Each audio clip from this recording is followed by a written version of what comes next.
नमस्कार, मैं हूं ज्योति कनौजिया और आप देख रहे हैं एमबी न्यूज नेटवर्क। चलिए नजर डालते हैं आज की सुर्खियों पर। Bank road Vijay Chowk SBI की मेन ब्रांच पर स्थित एसबीआई के एटीएम के बाहर लगी लोगों की भारी भीड़। सरेआम उड़ा रहे हैं सोशल डिस्टेंसिंग की धज्जियां और ना ही कोई प्रशासन या बैंक कर्मचारी। दुनिया के सबसे पुराने और प्रतिष्ठित विश्वविद्यालय में से एक सेंट एंड्रयूज यूनिवर्सिटी यौन शोषण के आरोपों से घिर गई है। दर्जनों छात्राओं ने सोशल मीडिया पर अपनी आप बीती सुनाते हुए कहा कि कैंपस में उनके साथ दुष्कर्म हुआ है। इंस्टाग्राम पर सेंट एंड्रयूज सर्वाइवर नाम से एक पेज बनाया गया है, जिसमें बहुत सी छात्राओं ने पहचान छिपाकर अपनी दास्तां बयां की है।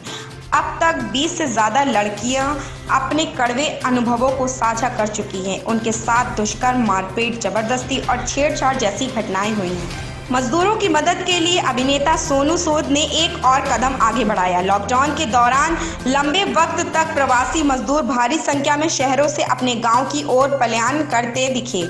यातायात के साधन बंद होने की वजह से मजदूर पैदल ही अपने घर की ओर चल पड़े थे। उस दौरान सोनू सूद ने लगातार मजदूरों और ज़रूरतमंदों को बस, ट्रेन और फ्लाइट से उनके घर पहुंचाने का काम किया, जिसकी सभी ने तारीफ की। अब सोनू कुछ अलग तरीके से 400 मजदूरों की मदद करने जा रहे हैं। भाजपा नेताओं के एक प्रतिनिधिमंडल ने मंगलवार को राष्ट्रपति रामनाथ कोविंद से मुलाकात कर पश्चिम बंगाल में उत्तरी दिनाजपुर जिले के हेमताबाद के विधायक देवेंद्र नाथ रे की संदिग्ध परिस्थितियों में मौत की सीबीआई जांच की मांग की है।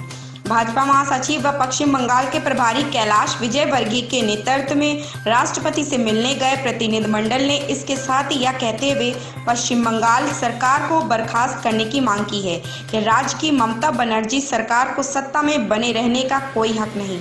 पंजाब पुलिस ने बीएसएफ कांस्टेबल के 3 साथियों को गिरफ्तार कर पाकिस्तान से चलाए जा रहे नशे और गैर कानूनी हथियारों की तस्करी वाले रैकेट का पर्दाफाश किया। जम्मू कश्मीर के सांबा जिले में तैनात बीएसएफ कांस्टेबल सुमित कुमार उर्फ नोनी को शनिवार को गिरफ्तार किया गया था। उसके पास से 9 mm की तुर्की की बनी जिगाना पिस्तौल, 82 कारतूस और 32.30 लाख रुपए के ड्रग मनी बरामद की। कांग्रेस विधायक दल ने सोमवार को मुख्यमंत्री अशोक गहलोत के समर्थन में प्रस्ताव पारित किया और सोनिया गांधी और राहुल गांधी के नेतृत्व में आस्था जताई। मुख्यमंत्री गहलोत के सरकारी निवास पर विधायक दल की बैठक में यह प्रस्ताव पारित किया गया। बैठक में कांग्रेस तथा उसके समर्थक, निर्दलीय एवं अन्य विधायक मौजूद थे। पार्टी सूत्रों ने दावा किया कि कुल मिलाकर 106 विधायक इस महत्वपूर्ण बैठक में शामिल हुए हैं।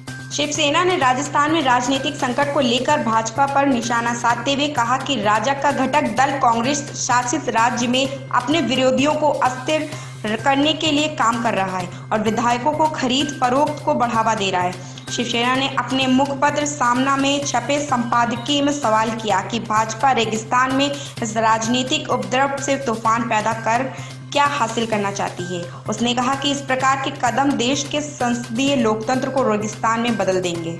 बिहार में बड़ी तादाद में भाजपा नेता कोरोना वायरस से संक्रमित पाए गए हैं। भाजपा मुख्यालय के 24 नेता कोरोना पॉजिटिव पाए गए हैं।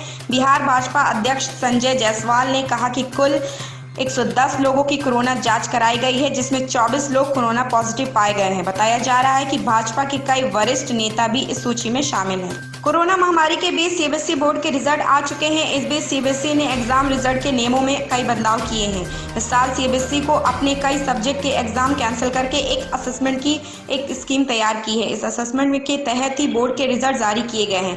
इस स्कीम से कुछ ज़्यादा फर्क नहीं पड़ा, क्योंकि इस स्कीम के आने के बाद भी 400 स्टूडेंट्स के रिजल्ट अभी तक जारी नहीं। अमिताभ बच्चन और अभिषेक बच्चन कोविड-19 पॉजिटिव पाए जाने के बाद से अस्पताल में भर्ती हैं। शनिवार को दोनों मुंबई के नानावती अस्पताल में भर्ती हुए थे। अस्पताल के सूत्रों ने बताया कि अमिताभ और अभिषेक बच्चन की हालत में सुधार है। चीन गलवान घाटी में मारे गए अपने सैनिकों के बलिदान को नजरअंदाज कर रहा है। अमेरिका खुफिया आकलन रिपोर्ट के अनुसार चीन अपने सैनिकों द्वारा दिए गए बलिदान को मान्यता देने के लिए तैयार नहीं। इसमें बताया गया है कि चीन की सरकार झड़प में मारे गए जवानों के परिजनों पर दबाव डाल रही है कि वे उनकी शव यात्रा और अंतिम संस्कार के समारोह का आयोजन न करें।